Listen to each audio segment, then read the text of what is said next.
Centuries ago, when there were kings and kingdoms, how would you know where the king was? Well, it wasn't a castle.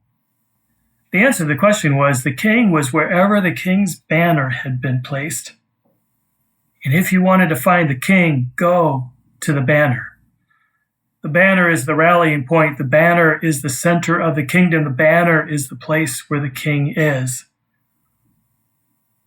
So in times like these, where is our king?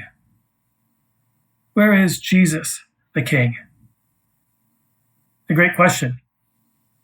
Welcome to Faith for Times Like These. This is Pastor Dan. Glad to have you along with today. So where is Jesus, the king, at work right now? Well, in one sense, Jesus is everywhere.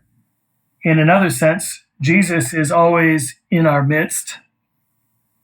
But one place where Jesus, the king, places his banner, the clue to the answer to that question comes at the beginning of Jesus' life and at the end of Jesus' life. At the beginning of Jesus' life, the banner of the king was placed in a manger, in a forgotten backwater place in the empire. In the midst of immigrants and migrants and the poor, God planted Jesus' banner and said, "Here is the king." And then at the end of Jesus' life, the banner was once again placed on top of a garbage dump in the form of a cross. In the midst of all the brokenness, in the midst of the empire, in the midst of religious strife, in the midst of poverty, Jesus, the king's banner, was placed again. One can read the Gospels and only conclude that Jesus' banner, the banner of the king, is always placed in the midst of human suffering. The most obvious place to find Jesus at any one moment in time is in the midst of the most human suffering. If you want to find Jesus today, look for the unrest. Look towards the marginalized, the ones you almost can't see. Look to injustice. That's where Jesus' banner will be planted.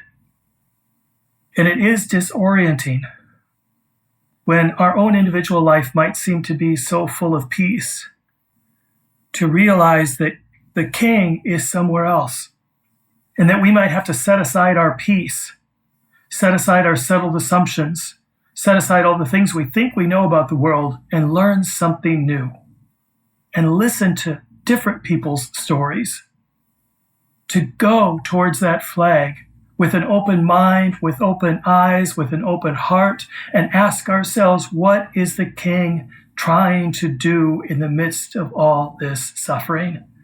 And join him there. So faith for times like these, what do? We don't sit back. We don't withdraw. We don't cross our arms or throw them in the air out of frustration. No, we run towards the suffering, because there we will find the banner. There we will find the king. There we will find the Jesus who died for the whole world.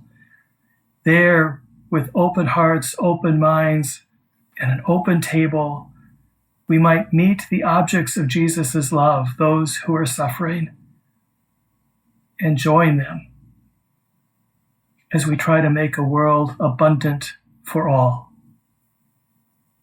Thank you, everybody.